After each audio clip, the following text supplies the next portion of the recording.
Boa noite a todos, boa noite a todas. Hoje é 10 de junho de 2022, pontualmente às 18 horas. Para quem não me conhece, eu sou o professor José Ricardo, professor aqui do IESB Campus Norte. Estamos aqui em mais uma semana jurídica do IESB, desta feita, 14ª. E para mim, eu estou aqui altamente emocionado, viu? Eu estou com uma ex-aluna, uma ex-orientanda, doutora Luciana Borba, advogada no Brasil e em Portugal, agora mestranda, deixa eu pegar a sua qualificação certinho aqui, mestranda em Direito da Criança, Família e Sucessões da Universidade do Minho, lá em Portugal. Luciana foi minha orientanda na parte da análise crítica da DPF 568, à luz dos acordos internacionais, foi a dissertação dela aqui do TCC. Luciana sempre foi uma aluna exemplar, esforçada, dedicada. Sim, para mim foi um grande orgulho na época ela ter me chamado para orientar no trabalho de conclusão de curso. E é uma alegria receber agora. O IESB e eu temos uma meta, né? A gente é do tamanho dos nossos sonhos. E enquanto formadores de opinião e formadores educadores, a gente tenta dar para vocês, mostrar para vocês as oportunidades que a vida vai trazer no curso de Direito.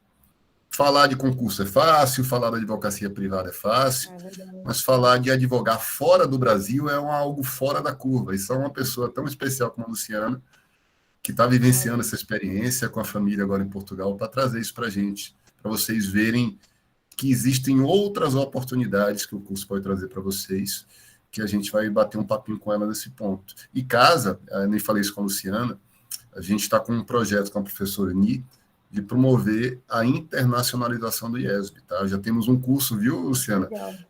Alinhavado para Lisboa e Porto, para o final do ano, para levar uma turma daqui do IESB para ter uma vivência de curta duração, mas é uma experiência na Universidade Europeia em Lisboa e no Porto, com atividade cultural envolvida, e casa com essas parcerias que a gente está fechando a partir de agora.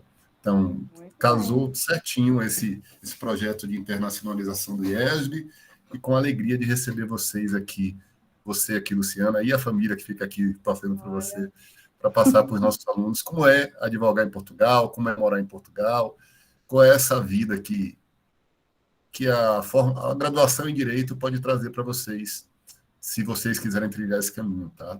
Então, muito bem-vinda, viu, Luciana? Dá um oi para a turma, se apresenta, e aí a gente vai batendo um papinho aqui com o pessoal. Muito obrigada, me sinto absolutamente honrada pelo convite, e é sempre uma alegria voltar a essa casa, é de fato uma casa, não é? Ficamos aí tantos anos, conhecemos aí cada canto desse Campus Norte, e é uma alegria poder reencontrar o professor José Ricardo, que foi, né, um excelente orientador, e foi uma experiência incrível, e mal sabia eu, e foi mesmo uma mais-valia, não é? Foi um sufoco, a gente sofre muito para escrever o TCC, mas foi importantíssima essa experiência, foi importantíssimo vivenciar isso, sobretudo com alguém que esteve aqui também e que conhece um pouco, né, do que se faz por aqui no mestrado, e um pouco não, porque conseguiu aí, concluiu, ficou aqui 2 anos para isso, então foi muito importante, mal sabia eu. Então, eu me chamo Luciana, estive no IESB por longos 5 anos, fiquei sempre aí no Campus Norte, me formei em dezembro de 2019, e aí eu já tinha uma noção de que queria voltar para Portugal, porque na realidade eu tinha morado aqui de 2008 a 2015, e tive um amor à primeira vista em 2006, quando vim aqui a passeio, vim passar férias, e aí decidi voltar, né? Fiquei 2 anos planejando a minha volta para Portugal, então eu venho em 2008 e fico aqui até 2015. Então volto para o Brasil, concluo o curso que eu tinha começado há muitos anos atrás, e com isso, né, veio aí, foi uma loucura, porque eu sabia que eu precisava passar no exame da ordem, porque tinha na minha cabeça de que para voltar eu queria voltar na condição de advogada. Então, estudei tudo, li tudo que eu podia e precisava para entender como isso era possível, e fui tratando de trilhar aí esse caminho. Foi um caminho rápido, porque veio a pandemia, mas como eu também já tinha me preparado bastante para isso, só para que vocês entendam a rapidez de tudo isso, eu me formei em dezembro de 2019, colamos grau, acho que no dia 28 de janeiro, no dia 7 de março de 2020 foi a minha solenidade na ordem. Em maio eu fiz a minha candidatura para a Universidade de Coimbra. Em julho eles liberaram a lista. Eu tinha sido, né, aprovada na Universidade de Coimbra, mas dentro do que eu tinha pensado, me deu ali uma aflição em fazer. Era o mesmo curso que o professor José Ricardo fez, que é um curso que pega ali todas as áreas do direito. E eu fiquei extremamente aflita quando eu olhei que tinha, por exemplo, direito comercial, que tinha ali algumas coisas que para mim era um grande desafio. Então, eu me inscrevi na Universidade do Minho, que é para onde eu vim, que é nesse curso, na área de família, e fui aprovada, recebi a lista, acho que em agosto, e quando foi dia 9 de outubro de 2020, em plena pandemia, nós estávamos chegando em Portugal outra vez. E aí a mala era maior, porque já estávamos aí com 2 filhas, e o cão, que foi embora de Portugal conosco e voltou. E é Que isso, e bom, aqui maravilha, estou. Luciano. Bom, que aventura, tá? Diz uma coisa, Foi. como é que tá a pandemia agora na Portugal na pandemia ou pós-pandemia e como é que tá a vida em Portugal? Como é que foi essa readaptação para você? E eu posso dizer uma adaptação para as crianças, né? Como é que tá essa vida de imigrante? A vida de imigrante é um grande desafio, porque todos os dias nós temos aqui é um caminho longo que nós precisamos fazer. Costumo dizer que nós chegamos aqui um livro em branco e precisamos reescrever tudo. As crianças se adaptam muito rápido, elas se acostumam, né, com as coisas facilmente. E elas não têm muito a noção dos problemas que nós vamos vivenciando. Então, para elas é muito tranquilo. Para nós, para os adultos, não é? Eu e o Hugo, esse recomeço para nós foi mais difícil dessa vez. O recomeço é sempre difícil, mas dessa vez nós viemos para Barcelos, que é uma cidade longe. Nós estivemos aqui 7 anos, nós estivemos em Viseu, que é centro-norte, é mais próximo a Coimbra. E só que não fazia sentido estarmos em Viseu, onde temos lá nossa rede de amigos, onde construímos ali muitas relações, porque eu vinha para a Universidade do Minho e eu tinha 2 dias de aula por semana. Então, ficar em Viseu, que é mais ou menos, acho que dá quase 300 quilômetros, então não fazia sentido estarmos em Viseu. Então, quando conhecemos um casal de amigos em Barcelos, olha, viemos para cá, fico aqui a mais ou menos 30 minutos da universidade. É uma cidade um pouco mais afastada, porque a universidade fica em Braga, então eu fico um pouco mais afastada de Braga, que para mim era sempre a melhor opção. Não queríamos estar numa cidade maior, já conhecíamos, porque já tinha vivido em Lisboa e não queria aquele caos aqui das grandes cidades. E então foi um duplo desafio, porque recomeçamos também nas relações em Barcelos, e aí você chega, você não tem aqueles amigos que você teria, né, que nós teríamos em Viseu. Então foi complicado, mas já se passaram aí, né, 1 ano e meio, talvez, já estamos aí mais de 1 ano e meio, então a vida já começa a tomar um curso natural. E a faculdade, como é que anda? Foi só remota nesse período? O curso de mestrado, para quem chegou agora, a Luciana é mestranda lá na Universidade do Minho, tá? Como é que foi Assim, na pandemia para o ensino? o primeiro ano foi, e mesmo com o caos da pandemia, nós tínhamos um dia por semana presencialmente.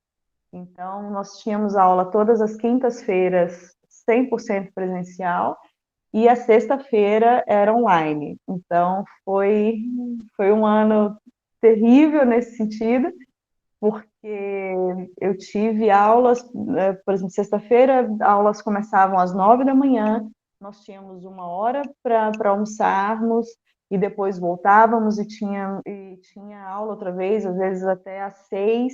Houveram dias que nós tínhamos 1 ou 2 horas de intervalo e voltávamos a ter aula outra vez. Eu cheguei a ter aula até às 9, 10 horas. Então, eu fiquei. Minha irmã fez mestrado em Coimbra, mas na área de psicologia.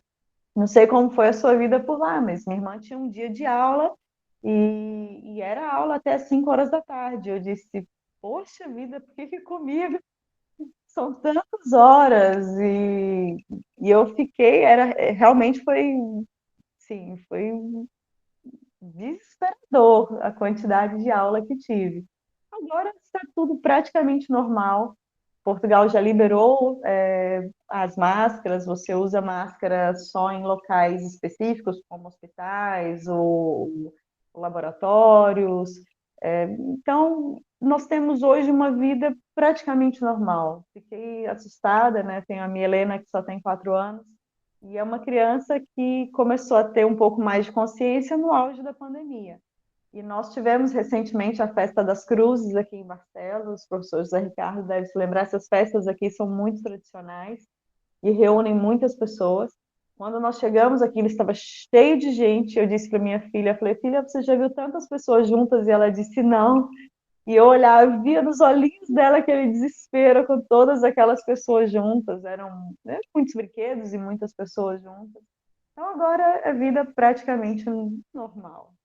Estamos aí à espera de criar algumas alterações, mas não acredito também que voltem atrás com essas decisões. Tá, vamos tentar fechar um bloco aqui da vida do migrante, depois falar da vida do profissional, tá? Também, Independente de ir como advogado ou não, a gente tem um processo de imigração de irregularizado, é importante, viu, sim, pessoal? Não muito. caiam na tentação de ir para um país como imigrante, como turista, para depois se legalizar. Sua vida já é difícil como imigrante legalizado, como É verdade. imigrante ilegal é só problema. Tem muita gente que gosta de fazer, mas existem caminhos seguros e tranquilos para você ir regular para qualquer país do mundo. E aí, Luciana, dá uma orientação para a turma, independente da advocacia, a gente vai falar daqui a pouco, como é esse processo de imigrar legalizado? Quais são os caminhos que você vê mais tranquilos, em especial para os nossos alunos aqui presentes? Olha, seguir os estudos é sempre uma excelente opção, né? É claro que é preciso acompanhar, sobretudo as universidades, saber se você. O caminho, o mestrado, eu acredito que é uma grande porta. Para mim foi, acredito que para muitas pessoas são. Então é preciso, se você deseja continuar a estudar e continuar estudando e deseja imigrar, procurar os cursos de pós-graduação é sempre uma boa alternativa, sobretudo em Portugal. Depois, requisitar o visto, solicitar o visto. É burocrático? É burocrático, mas nós somos advogados, os advogados precisam vencer a burocracia. Não há maneiras de um advogado sobreviver que não seja enfrentar a burocracia. Então, é preciso fazer tudo isso e requisitar o visto, no caso específico de Portugal, a gente não requisita mais na embaixada, ele é requisitado numa empresa terceirizada. Não sei agora, mas no processo da pandemia era completamente, você fazia formulário online e depois encaminhava os documentos todos por correio. Acredito até que continue funcionando da mesma maneira. Por quê? Porque quando você chega com o visto aqui, você rapidamente transforma o seu visto em título de residência. E para aqueles que querem permanecer em Portugal, no fim do curso, você tem 1 ano para procurar trabalho e trocar o seu visto de estudo para trabalho. Lembrando que hoje as regras foram alteradas e alguém que chega em Portugal para estudar pode também trabalhar, desde que isso não cause prejuízo para o seu curso. E isso vai exigir que você tenha uma declaração da universidade afirmando que o horário que você vai fazer ou a sua carga horária não compromete o curso. Visto isto, você pode estudar e trabalhar, mas é sempre aquele desafio de conciliar. Na pós-graduação, é extremamente complicado, mas é possível, não é? Assim, lembrando aí ainda, só para concluir o raciocínio, é importantíssimo, sim, vir com o visto, no caso, para quem vai estudar, e quem pensa em trabalhar, existem outras formas, cada caso de fato é um caso, como tudo na vida, e é importante você entender qual é a melhor forma de vir e certamente, e um exemplo prático, quem vem com visto em mais ou menos 2 meses tem o seu título de residência, porque já vem com o agendamento para o Serviço de Estrangeiros e Fronteiras para que você receba o seu título de residência. Quem vem na condição de turista e pretende ficar e ter trabalho, hoje demora mais ou menos, se tudo correr bem, você vai demorar mais ou menos 1 ano e meio para se legalizar. Então, não vale a pena, sobretudo quem tem família, né, entrar como turista e ficar. É possível se legalizar? Com certeza. Mas é um desafio que eu acredito que não vale a pena. Pelo que você está falando aí, já entendi que você está atuando nessa área. Deve ter muitos clientes brasileiros aí pedindo orientação. Como é esse Muito, processo aí, primeiro, de fazer o registro da Ordem dos Advogados? Não é OAP, tá? O pessoal fala muito, né? Na Ordem dos Advogados, não é o sim, P do Brasil, não é o P de Portugal, lá é a Ordem dos Advogados, pronto. Tem o presidente sim, do conselho é o bastonário, tem toda uma terminologia específica, tá? Mas sim. como é esse processo para você ter a legitimidade de advogar em Portugal? Explica isso um pouquinho para o pessoal, para eles entenderem essa oportunidade de crescimento aí, de atuação. Sim.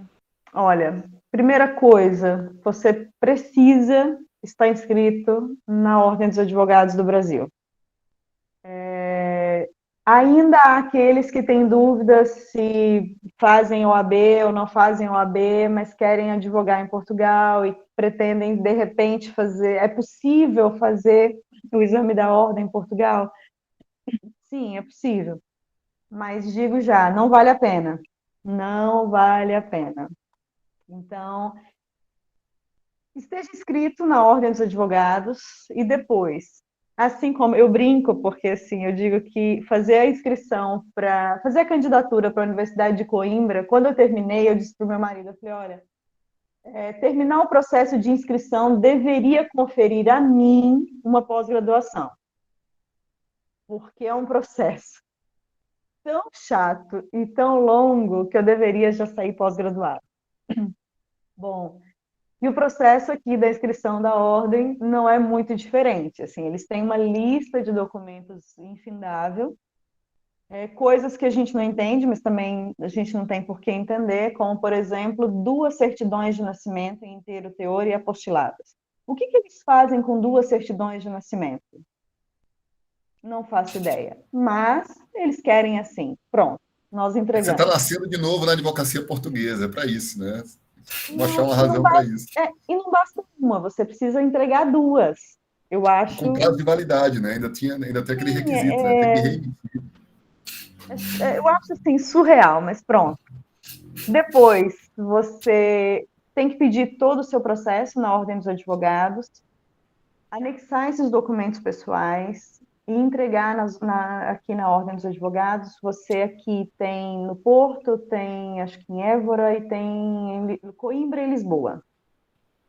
E você manda o seu processo para um desses lugares, existe uma taxa de 300 euros, nós não somos avaliados quando nós, quando nós transferimos, ou seja, quando nós pedimos a nossa inscrição aqui através da Ordem dos Advogados do Brasil, nós não somos avaliados, eles simplesmente recebem todo o processo, recebem todo o documento, e nós nos integramos na Ordem dos Advogados aqui, e pagamos como qualquer português pagaria, que é uma taxa no valor de 300 euros para inscrição.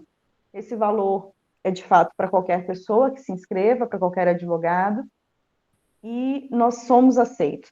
Eles pedem mais ou menos de 30 a 90 dias para terminarem, para concluírem o seu processo, para deferirem e emitirem os seus documentos, né? A sua carteirinha e os outros códigos, enfim. Contudo, a inscrição ela tem que ser feita, como você é sempre contactado normalmente por correspondência escrita, por correio, mesmo a sua carteirinha ela vai ser enviada por correio. Se você não for residente em Portugal, você vai precisar de um advogado com inscrição ativa em Portugal para ser o seu responsável para receber essas correspondências. O que faz muito sentido, porque se você não reside aqui, para onde vão as suas correspondências? Não é? Então, eles pedem que você tenha esse advogado que seja responsável aqui pela sua documentação. Então, ou você é residente, ou você vai ter que contar com um colega para fazer isso por você. E é mais ou menos isso. E quem não está inscrito na OAB precisa fazer aqui o exame da ordem. Mas aqui eles não reconhecem o nosso estágio profissional aí, então você precisa ter os 2 anos de estágio profissional aqui. Aquela bolsa maravilhosa que nós costumamos receber no Brasil para fazer estágio, ela é realmente maravilhosa, porque aqui ela não existe. Então, advogado estagiário aqui não é remunerado, tá? É 0 euros de remuneração. E você passa também por 2 fases do exame. A primeira fase é oral, a primeira fase é escrita, como a que nós fazemos aí, a nossa primeira fase, mas a segunda fase aqui é oral. Então, quem tem pânico em falar, e quem tem pânico com a prova oral em si, olha, não é boa alternativa, não. Não é uma boa estratégia. Mas a nossa Não. carteira da OAB, você pode manter as duas ou você é como se fosse carteira de motorista quando você vai para aí, né? Ele Olha, suspende aqui. isso é muito específico, professor, porque assim, há algumas seccionais no Brasil que não permitem que que você suspenda a sua inscrição. Já vi que Salvador, porque acompanho e falo com uma colega que é de Salvador, a seccional de Salvador não permite que você faça a suspensão da sua inscrição. Brasília, por acaso, eu não vi, não consultei. Tem alguns colegas que já disseram que conseguiram suspender a inscrição no Brasil.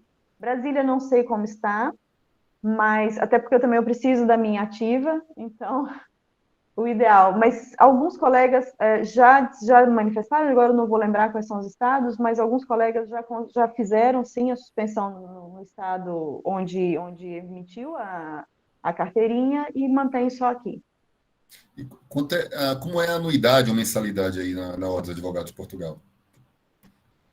Olha, o desafiador aqui não é a anuidade da Ordem dos Advogados, porque você paga, olha, salvo erro, são 120 euros por ano.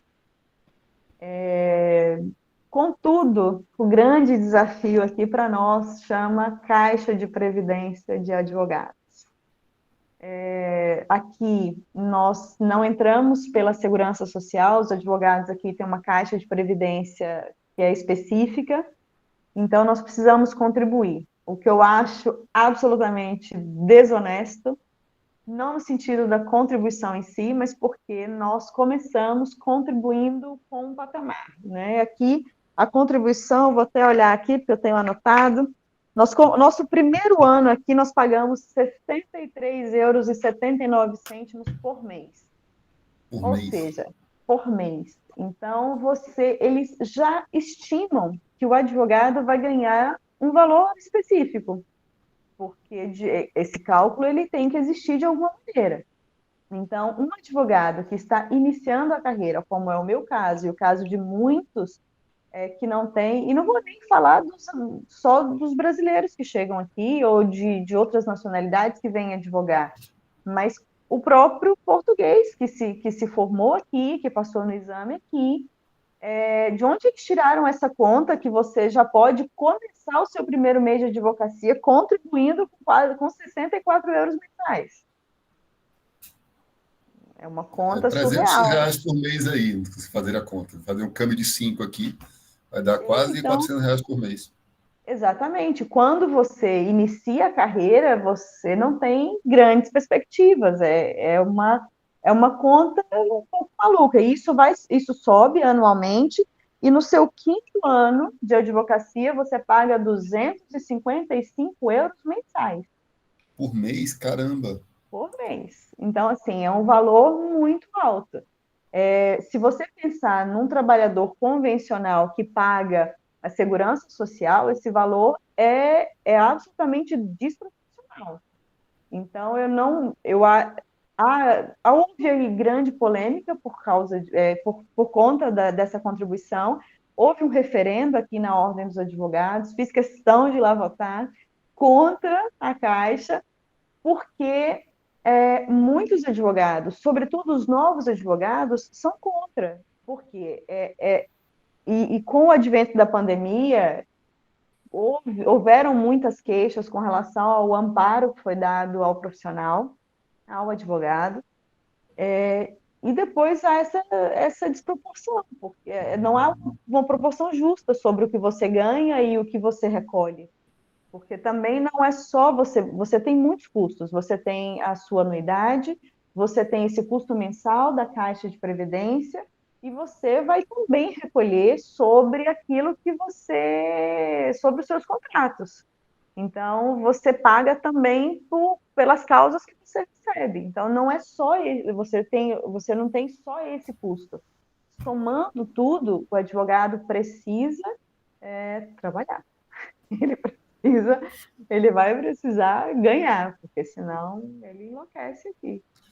Mas essa caixa, esse fundo, é individualizado em seu nome, com sua poupança, ou é um fundo geral, como se fosse um regime geral do INSS?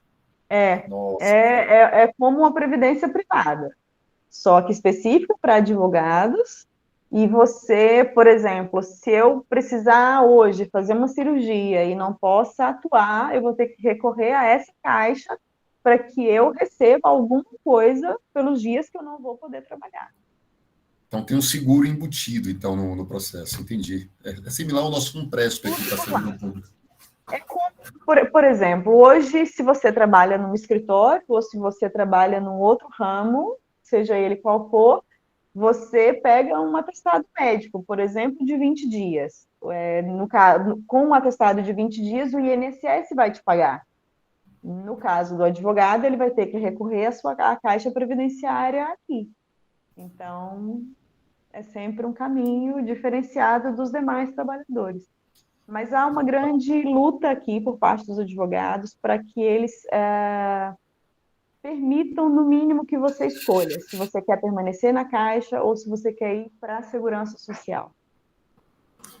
Mas vamos lá, entrando um pouquinho para o bloco 2, aqui o chefe já está perguntando.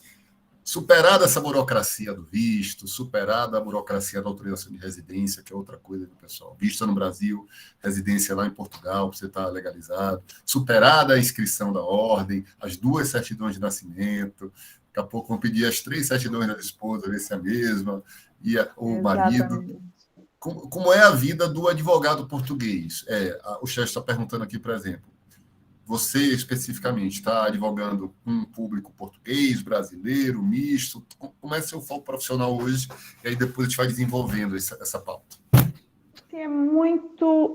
Para mim, é muito misto, porque também tive uma vida anterior aqui. Então, por exemplo, um dos primeiros trabalhos que tive, logo que estava habilitada para isso, foi a revisão de um contrato de trabalho, porque era a empresa de um amigo, de um grande amigo, que nunca tinha contratado estrangeiro e queria contratar um trabalhador. E ele estava absolutamente inseguro se podia fazer isso ou não. Então, essa é uma boa área de atuação. Então, fiz, né, essa revisão do contrato, coloquei a cláusula que ele podia acrescentar para que ele se sentisse seguro e para que desse também segurança para a empresa. Porque aqui, quando você contrata, tem razão também do motivo óbvio, que é facilitar a imigração ilegal. Então, as empresas, quando são fiscalizadas, a multa, caso eles tenham alguma anomalia nesse sentido das contratações e de imigrantes como um todo, a multa é muito, muito pesada. Então, as empresas têm realmente muito medo. Então, esses foram os primeiros trabalhos que fiz. Depois, aqui, talvez a advocacia aqui, eu acredito que ela ainda caminha de uma maneira não é mais lenta, mas eles caminham muito na esfera extrajudicial. A via judicial aqui é de fato um último recurso. Ela é feita quando você não tem mesmo para onde recorrer. Atuei, por exemplo, em causas aí de portugueses, por exemplo, contra a segurança social, mas aí você recorre só em instância hierárquica e é na via extrajudicial. Você cobra por isso, você atua especificamente porque é preciso que você contrate um advogado para isso, mas ainda é na via administrativa, mas extrajudicial. Então você não tem a situação das petições mesmo, de aguardar que o juiz decida, porque eles ainda podem aqui decidir na esfera hierárquica, nesses casos, sobretudo dos órgãos públicos. E é um Mas como, recurso explica muito aí, acho que é possível. a dúvida dos alunos que me perguntaram algumas vezes, como é você formar no Brasil e pegar uma legislação totalmente estrangeira, né? Que eu me lembro, a legislação portuguesa era muito remissiva, né? Você lê, você fica quase olhando 10 mil páginas ao mesmo tempo. Como você sentiu dificuldade, se adaptou bem? Como é esse movimento aí, para pessoal entender? O que eu tenho feito, assim? Eu tenho tentado não enlouquecer em pensar na ideia de ter que fazer outra graduação. Então, vivo o desafio de me procuram para fazer uma coisa, me procuram para um trabalho, e eu estudo aquele trabalho, eu estudo aquela causa, e eu recorro aos colegas quando é preciso, não tenho vergonha nenhuma de pedir ajuda, então vou por aí, porque não quero enlouquecer mesmo. Não dá para você pensar em todas as coisas, assim, no que eu vou fazer. Por exemplo, agora tenho vou fazer, né, um reconhecimento de uma revisão de sentença estrangeira, em razão de uma parceria com uma colega no Brasil, um pedido de nacionalidade para a esposa de cidadão português que tem só união estável, que tem contrato de união estável. Então, é um processo aqui, não tem como. Quando você é filho de português, quando você é casado legalmente, você pode fazer esse processo sozinho. Contudo, para a união estável, você vai precisar contratar um advogado, por quê? E vai precisar de advogado aqui e aí, porque você precisa que um advogado interponha pedindo que o juiz aí reconheça a união estável. Quando o juiz aí sentenciar e reconhecer a união estável, isso precisa vir para cá, e aqui a gente tem a revisão de sentença feita pelo Tribunal das Relações, considerada aqui segunda instância, porque é uma revisão de um colega, né? Revisão de um juiz. Então, eles aqui no Tribunal da Relação, eles reconhecem, eu vou precisar interpor, vou precisar fazer esse pedido aqui, e quando o juiz aqui reconhecer a união estável sentenciada no Brasil, é que eu consigo pedir a nacionalidade dessa companheira aqui. Então, ou seja, eu não vou enlouquecer pensando nos milhões de casos que eu poderia ter, nas milhões de possibilidades. Vou me concentrando em cada caso, no que eu preciso fazer e o que aquela demanda vai exigir de mim. É um desafio, porque é tudo diferente, e embora tive a primeira experiência, que foi no mestrado, nas aulas do mestrado, é incrível os professores falarem de coisas que você conhece. Então, te dá aquela sensação assim de, puxa, afinal não é tão diferente assim. Tem as suas, tem semelhança, é claro que tem coisas que são gritantes para nós, tem coisas que são realmente muito diferentes, mas é bom você reconhecer que valeu a pena, não é? Que aqueles anos todos de dedicação tem alguma coisa aqui que faz sentido, né? Que você não fica ali voando.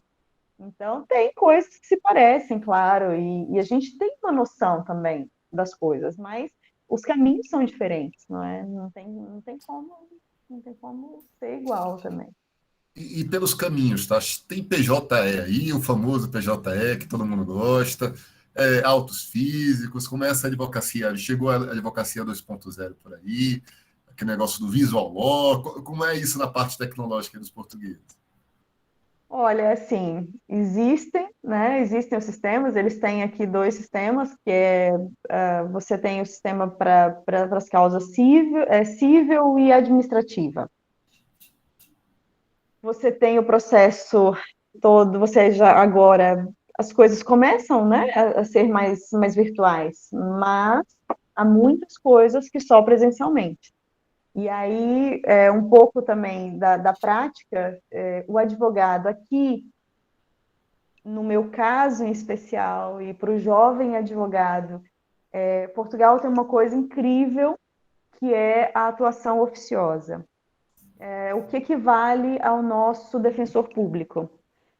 Aqui, qualquer advogado pode se inscrever para atuar como advogado oficioso.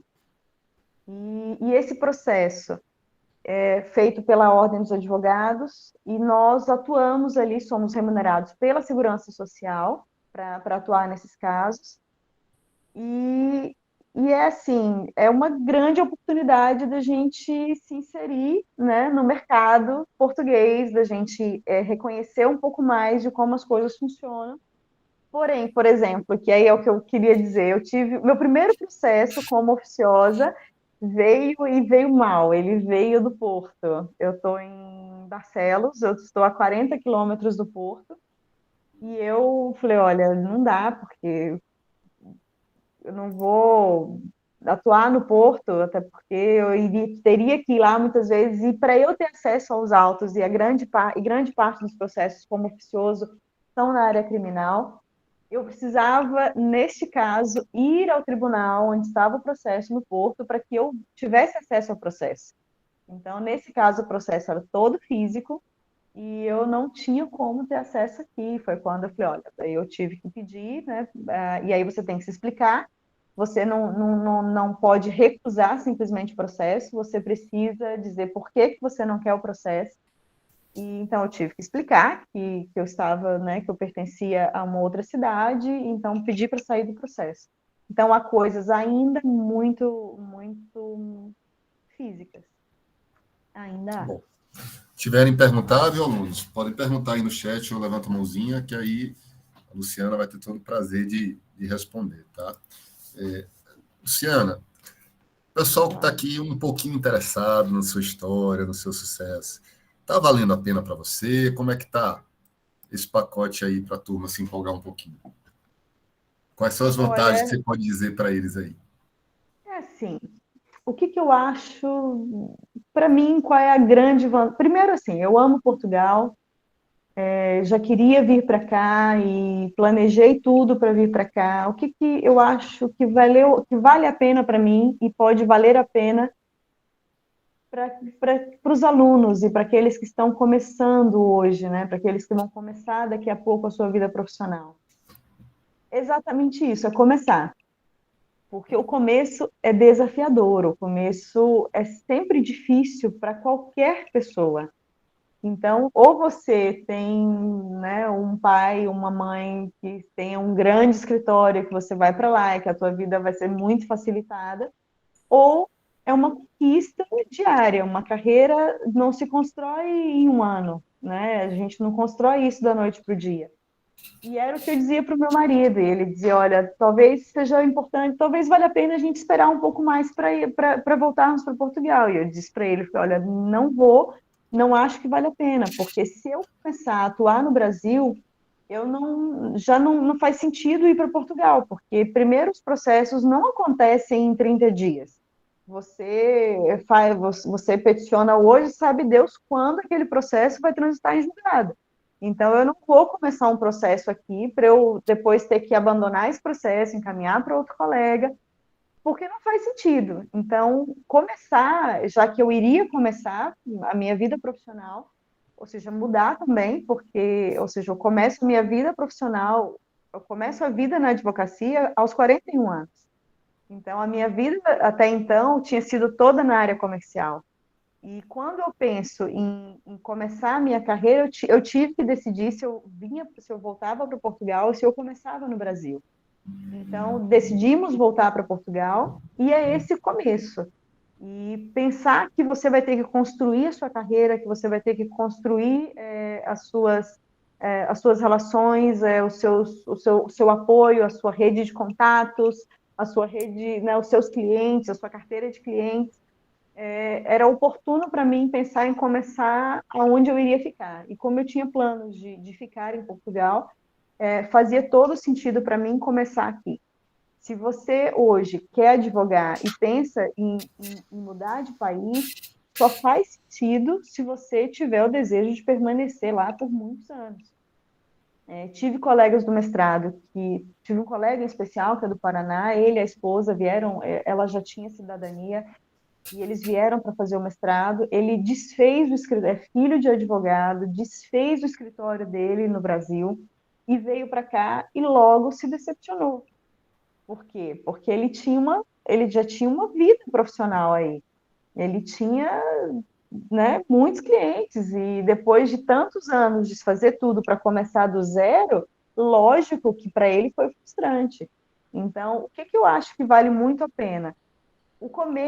Começar onde você deseja ficar. E para mim fez realmente sentido. Agora, financeiramente, é uma busca. E é uma busca que você vai plantando. Você planta hoje para colher amanhã, e é esse crescimento. Atuar como advogado oficioso é bom para o conhecimento, mas financeiramente muitos advogados, quando estão bem, eles deixam de atuar oficiosamente. Por quê? Porque você só recebe pelo processo quando ele transita em julgado, e o valor que se paga é muito menor do que aquilo que você receberia de maneira num contrato particular. Então, financeiramente, é muito bom para aquele suporte inicial, porque você chega sem cliente, você chega sem conhecer nada nem ninguém, e é uma grande porta. Então, para essa atuação específica, até vale muito a pena dizer que as inscrições para atuar como advogado oficioso, elas iniciam normalmente no mês de novembro, e a escala sai, a gente recebe uma escala em dezembro, mas como há férias judiciais, isso só começa a valer em janeiro, então você se inscreve em novembro, só começa a atuar em janeiro. E você recebe mais ou menos um processo por mês, você fica disponível para a escala, porque assim como no Brasil, o réu, né, que é o famoso arguido, não pode ser ouvido pelo juiz nas audiências de custódia sem a presença do advogado. Então, nós ficamos disponíveis nessa escala, pelo menos, às vezes acontece de ficar até 2 vezes no mês, e você fica 24 horas disponível e pode receber uma ligação a qualquer hora do dia ou da noite para ir a uma delegacia, por exemplo, né? Caso a pessoa não tenha advogado. Uma outra dúvida que os alunos podem ter. Pelas regras da União Europeia, existe uma livre circulação de pessoas e bens, né, e produtos nos países lá do espaço Schengen. Um advogado com a Ordem dos Advogados de Portugal pode advogar na Inglaterra ou não, na Espanha, na Itália, ou ele está restrito territorialmente a Portugal? Ele está restrito ao território português, contudo, ele tem uma facilitação para atuar em outros países.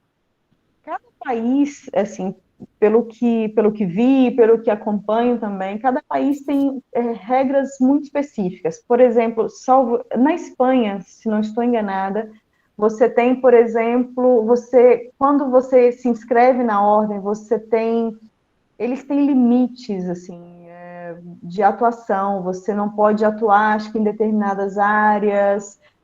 Você tem algumas restrições. Então, se você é residente em Portugal e você está inscrito na Ordem dos Advogados aqui, você tem facilitações. Contudo, você vai ter que obedecer, né, os critérios daquele país, daquela ordem. Né? Vi recentemente uma live sobre uma colega que está na Irlanda, e na Irlanda tem uma coisa muito curiosa. Ela veio para Portugal, ela fez inscrição na Ordem dos Advogados aqui, porque facilitou o acesso dela à inscrição na Irlanda, mas ela precisava de um advogado português que desse a ela um atestado de idoneidade. Então, são os critérios de cada ordem, mas facilita sem dúvida nenhuma. O Wagner está perguntando aqui se o exercício da advocacia em Portugal é compatível com outra profissão. Ou seja, quando você está trabalhando a sua advocacia, você consegue sobreviver de alguma outra forma? Você acha que dá certo tentar essa dupla jornada, vamos dizer assim, fazendo outra coisa para ir sobrevivendo? Ou você acha que não dá certo? Acho que é isso, né, Wagner? Olha, se é essa a pergunta, eu acho, sobretudo inicialmente, vale a pena. Por quê? Porque você precisa entender todo o contexto, você precisa. Primeiro, tudo leva tempo, não é? Esse início, se você pensar que você chega hoje em Portugal, e se você já chegar muito bem preparado, você vai esperar pelo menos 90 dias para se inscrever na Ordem dos Advogados. Então, são 90 dias que você pode fazer outra coisa da vida, não é? Se você não veio para estudar ou não tem meios, ou seja, precisa trabalhar, é uma boa oportunidade. Se você vier num período que não te permita a inscrição como advogado oficioso, talvez seja uma boa forma de você também se manter aqui. Se você vem com a ideia de trabalhar mesmo e de ficar, penso que seja uma boa alternativa. Atuar quando você entra para a escala, quando você entra para atuar como oficioso, é que fica um pouco mais complicado, porque, por exemplo, em dias de escala, você tem que estar disponível. E você não pode, por exemplo, seu nome é o primeiro, você hoje está na escala. Eles vão ligar, a primeira pessoa que vão ligar é para você. E quando você não atende, quando você não pode, por exemplo, atender a solicitação de uma audiência, né, de urgência ou coisa do tipo, você tem que se justificar. Então, nesse caso, é um pouco mais complicado. E depois, assim, quando você começa a se inserir efetivamente na advocacia, é muito complicado você ter que cumprir, por exemplo, 40 horas num outro lugar.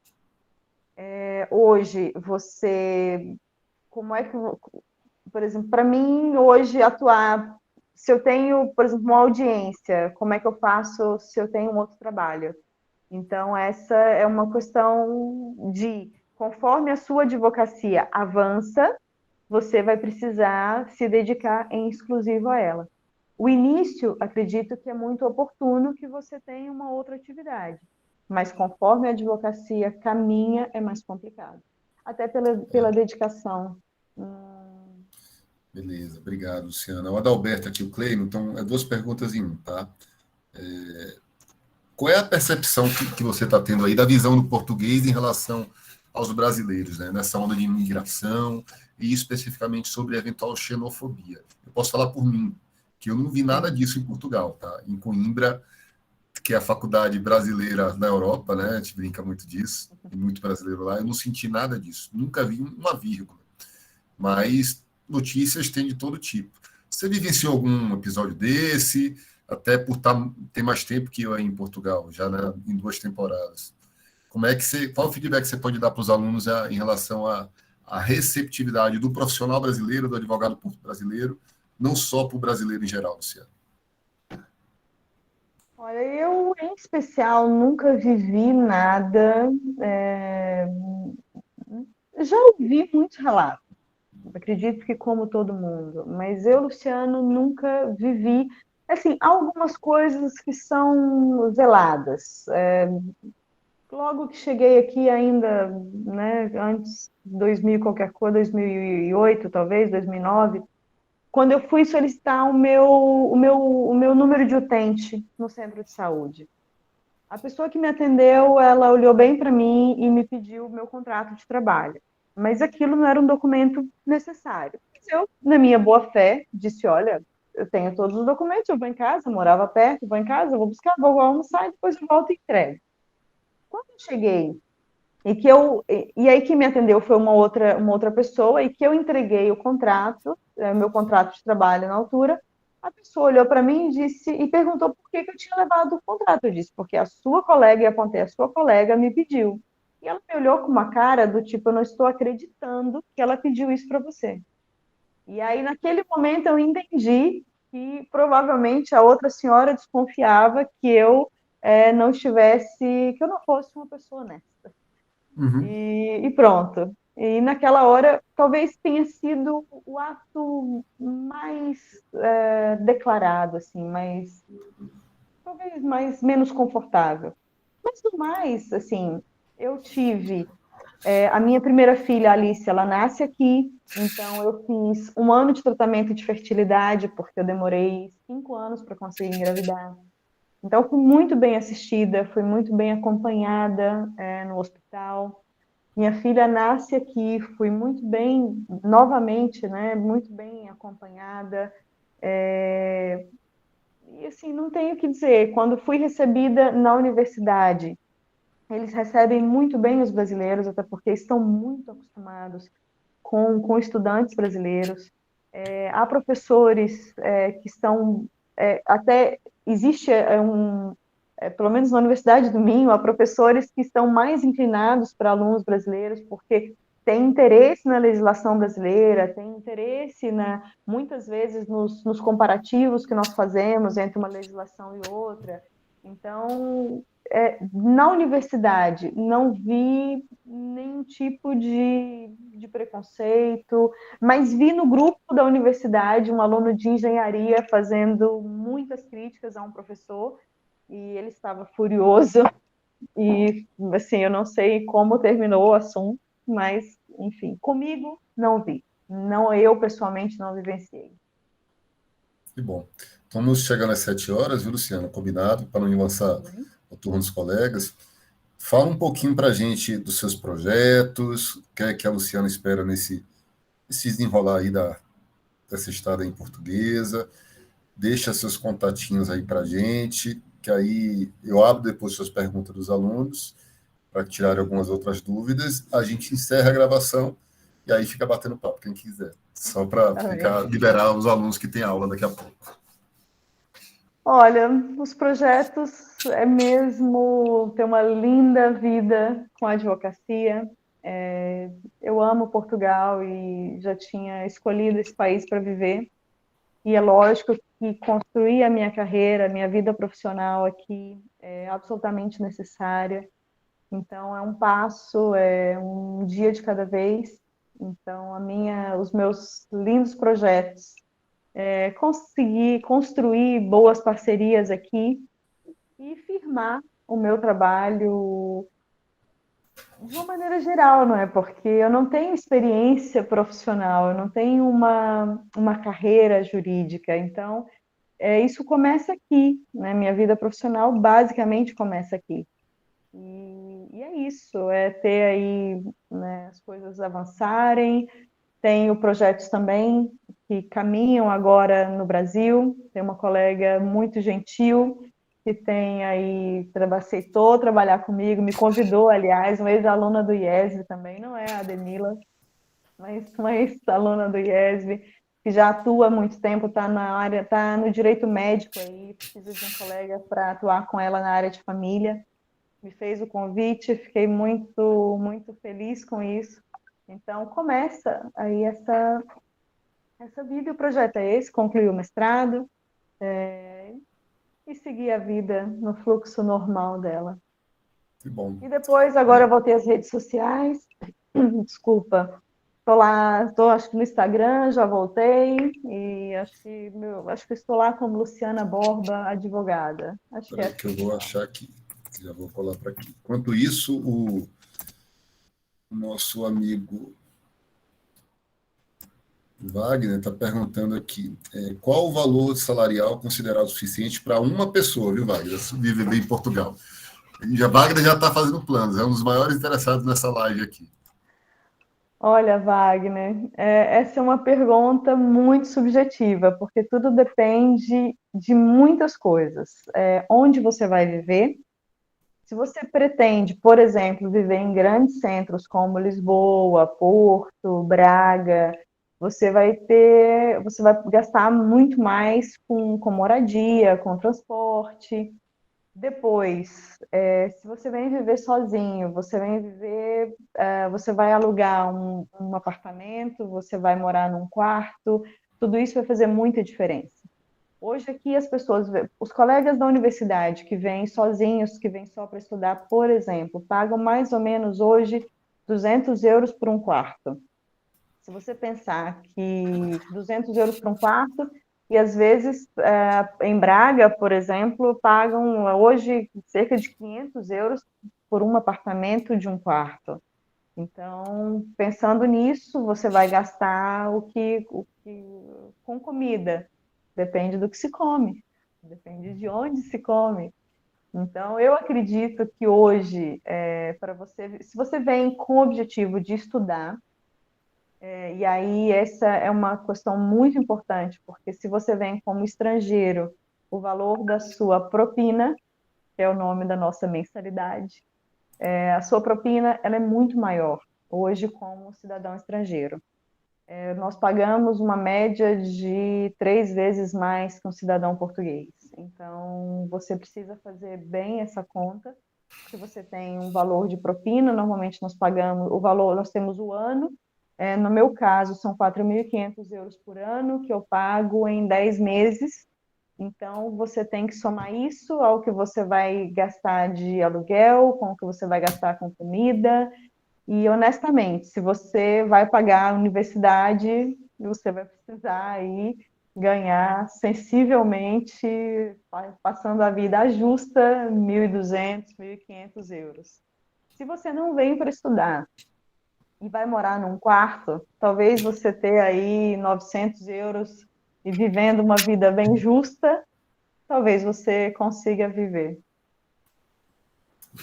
O Cleimo está aqui e os colegas agradecendo, viu? Sucesso. Agradecendo a você por compartilhar a experiência e louvando sua coragem, Agradeço né? aí. De você participar aqui compartilhar a experiência e começar uma vida nova no país estrangeiro. Não tão nova para ela, não, viu, Cleide? Coragem ela tem de sobra. Tanto para ir e voltar 2 vezes, né?